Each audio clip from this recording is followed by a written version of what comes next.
Welcome back to Breaking Through with me, Kristen Ralph Finkbeiner, powered by Moms Rising. We're so thrilled you're joining us because we have an important conversation right now with Brenda Bisner, who's with Cadoodle TV. Welcome, Brenda. Hello, nice to be here. Thank you I'm for having so us. glad you're here. We're going to talk about some feisty areas. What is happening with kids and screen time? What's happening with big tech? What's happening right now? Can you give us a little bit of a background on Cadoodle and why we are in a state of urgency, if not emergency, on this topic? Well, if I can say that we got a cute pair of shoes a few years ago and now everybody's looking to find those exact shoes, that would be one way of putting it. What's going on? If you are a parent or have ever seen anything on a social media platform, everything coming up in your feed right now is around screen time. It's making you feel bad about it. It's on the news. There are bans every single day that we're hearing about trying to keep kids off. Screen time is the enemy. Parents are doing it wrong. This is the conversation, this is the dialogue, and that's what we're going to talk about today. Because parents, I know that a lot of you are seeing this. I'm a parent too, and you're not doing anything wrong. You're not. You're just trying to survive. And screen time is not the enemy. We have to teach our people how to use these things appropriately. Just like when we were little and we would go out to a park, it was don't talk to strangers, look both ways before you cross the street, and by God, all means, don't go down a dark alleyway full of drug addicts. That was the rules at play. And we've got to find similar rules in our houses because the only people, nobody's going to advocate harder for your kids than you. And those rules happen at home around the values that you put in place. But right now, everybody's catching up. There's a problem. There's a huge problem out there. What kind of rules? I was like, yes, I agree with rules. What kind of rules are most effective right now? I mean, it's a changing media environment. And so Right. these rules are going to be changing all the time too. And Mhm. parents are having a hard time figuring it out, understandably. So, what kind of rules are working right now? And can parents get connected with Cadoodle TV to find rules for the future too as they emerge? Yeah. I mean, look, there's a couple things. It's a big topic to cover, but I will say that the kitchen of every house is the heartbeat of the house. The conversations that you're having in the kitchen, the conversations that you're having at your dinner table, the conversations in the car, what are you watching online? What's going on? If you haven't given social media to your kids yet, they're probably asking you for it. And the question in my house is, what's the point? What are you going to do with it? Make me a business plan. Show me how you're going to utilize it for the benefit of your future as opposed to just going and doom scrolling. That's a side note, but I will say that, the conversations that need to be had, you have to ask your kids what they're doing online because even if you do not give them social media, they will be in a TikTok video. They will be seeing it from another person, and kids are crafty. There's a famous Instagram meme like, no one works harder than a crackhead who needs a fix. If you tell somebody that they can't have it, and they used to be able to have it at 13 and now they can't have it at 17, they're going to find a way to get that. They're not stupid. They're a lot smarter than us. And there's 100 examples of that. But most recently on the news, because this is a very hot topic and it's happening all the time, it was just on the Today Show. It was around Snapchat, and it was these three moms. Their kids really wanted Snapchat. So they went on Snapchat and they made profiles and they said they were 13. And by goodness golly, they had quite some stories. So, my best piece of advice as a mom who works for a tech company who makes a platform for children is if your kids want something, you need to go make a profile and understand it. If you've never been somewhere before, you're less likely to let your kid go look in the window down there as if you had been there and you know what the environment is. It's really important to know what the environments are because there are two kinds of platforms that exist. An open platform where anybody could put anything on. That could be a terrorist video, feet pics, you name it. I mean, I can give 100 examples. Or it could be a closed platform, which is what Cadoodle is. And that is it's a door that you have to get through, and everything is watched every single second from the content to the adverts. So no kid will ever be exploited to something unsavory. And unfortunately for us, that was born from the fact that our founder's son had seen something that really upset him. And so we solved that problem and we made Cadoodle. And we've been around a long time doing the good guy work, right? They always say the good guys never win, they finish last, or whatever that saying is. We stuck to our values. Trust was important for us, and the safety component was what we built the foundation on. We never retrofitted. So all this stuff that's happening is just a regular Tuesday for us. It's like, Yeah. it's not a compliance scramble. It's like, ha, yes, see, we were doing it right. It's just further validating it. I love what you said about there being endless changing platforms and types of media and ways to watch it. And that the number one thing in that is for parents to be on the platforms that their kids are on. So you know what rules to make around what they're seeing. I mean, how would you know? It would be like, don't look at the elephant, but all there are chickens, right? Like, we need to be able to be in the same place with our kids in order to help advise, guide, and work with them. And how do parents and kids get involved in Cadoodle TV?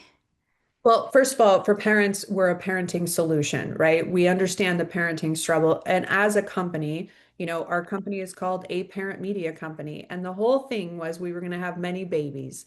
The first baby was Cadoodle, and that was born before YouTube Kids. And it was a solution to solve for it's a safer alternative to YouTube. That's what we are. That's the idiot's the guide to describing Cadoodle is that we are a safe alternative to YouTube. And for us, we're curating all of the great content, the content that you also see toys on the shelves of Walmart and Target, the big IP. But we're also taking really great YouTube creators that kids love and putting them on Cadoodle, as well as gamers. Now, here's where gamers get really interesting because for us, we vet all of this content, right? And it may not be as cute and cuddly as a Paw Patrol episode, but that's what kids are watching. And it's really important to meet kids where they are, be involved in trends and not trying to, float the different direction down the river. We're trying to be with them and participate in this. So as parents, what we're offering is that content's available on Cadoodle, but it's been vetted. And when gaming content comes into it, a lot of that's not marked as a kids channel on open platforms. So you're getting derogatory language, killing and violence that's unnecessary for kids to be seeing at a certain age. And we're serving kids under 12. So those are different mini cohorts, the little ones, the middle ones, and then the big ones, right? So we're vetting all of that content. And if they see it somewhere else, they're highly likely to be led to a first-person shooter game or a game that includes prostitution and hear language that they probably shouldn't be hearing, well, unless, you talk a certain way in your own house. But, that's a different conversation. So that's one way. We also and this was really important to our founders is the philanthropic work that we do. We do a lot to help families. We feed families. We've worked with Make-A-Wish Foundation.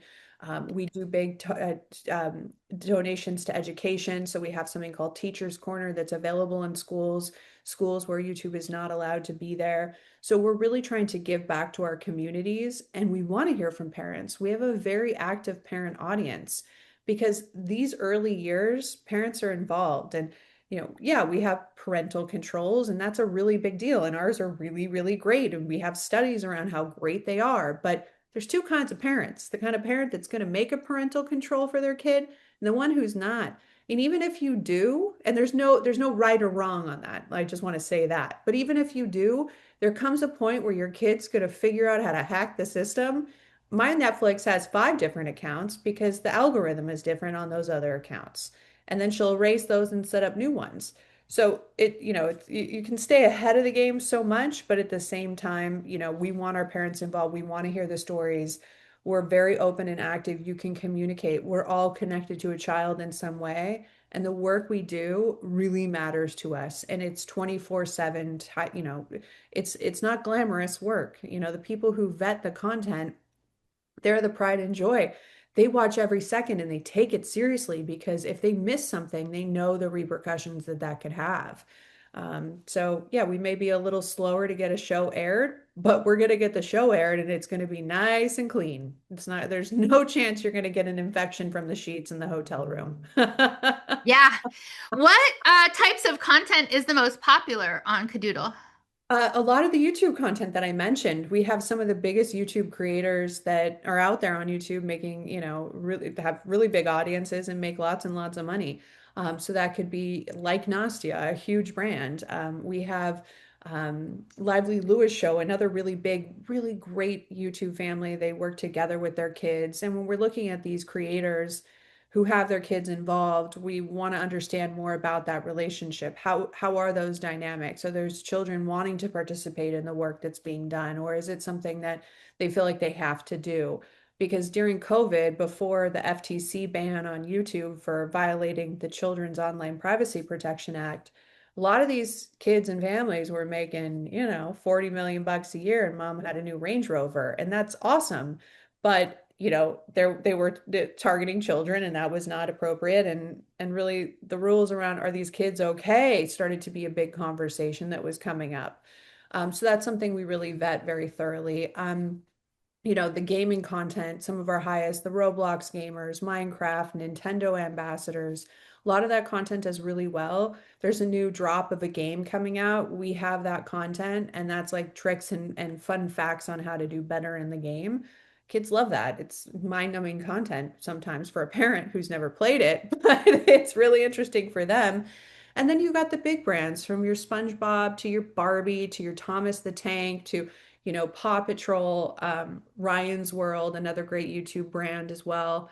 And we really try to cover the ground from everything that's really big IP to those really big YouTube families and kids to the gaming content that exists to really hit all of those targets. And we have multi-language because we know that not all households have English as the first language, and we're in 160 countries.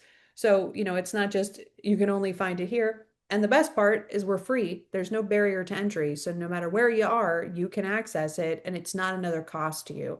Because on your TV, I bet you have a lot of apps. And inside of those apps that you're paying for, you still have ads, which is the new way of business. And the kids section's tiny and you got to go search for it. And even on big platforms where you have your profile, you may forget to close out and then suddenly, Barbie's coming up in your recommendation because your kid wanted to watch it and forgot to change the account. So, you do the best you can, but at the end of the day, the phone has been in front of your child's face since the moment that they're born. You've been taking photos, you've been online, you've been talking, they've seen it, they know it's a thing. So the boundaries, that are set around it and the rules, well, that's, family dependent. And we're happy to supply guidance and wisdom, but ultimately, there's no guilt a parent should carry around feeling bad over screen time or that, they feel like they're out of control. The platforms are designed to keep you addicted to them. They're working exactly right. They were built for, financial gain and algorithms. That's just the way that they're made. They're operating efficiently. But as a family, and as a new parent, it's really important to set those standards that time is only allowed, this much. I have another point to add to that, and then I'll let you talk. Is agency. Kids are trying to, have control and you want your child to be responsible and be able to make good decisions because we had a marketing campaign years ago. It takes a second for something to go wrong, and streaming is no different. And there's a million decisions you have to make a day, good decisions and bad decisions, and you weigh those as an adult all the time. But to teach your kid about decisions, do you think it's a good decision to be on your screen when you haven't done your homework? Do you think it's a bad decision? Do you think that you should, have it for 20 minutes and then take a break and drink some water? I mean, think of all the things we yell at our kids to do. Put their shoes away, drink their water, brush their teeth, eat their vegetables, all of those, take their plate to the kitchen. These are things that, we could really implement as ways to give our kids some more power over the time that they have with their screen and still get the results of them doing their responsibilities. That's fantastic. How can people really quickly find Cadoodle TV? Anywhere you want to go on your phone, you can go into the App Store and look for Kadoodle, kidoodle.tv, and you can download it there. Any TV that you have, from Roku to Samsung to Vizio, will have Kadoodle TV available, and you can download it and start watching it right away. And let us know what your kids think. If there's a show that's not there that you want your kids to see, please let us know. We're available, team@kadoodle.tv. And we have a great website where you can see all of us and read more about our story and our journey. And we're going to keep showing up for the families that we serve. Thank you so, so much for being on. Thank you for all you do. Cadoodle TV. I'm Brenda. Thank you.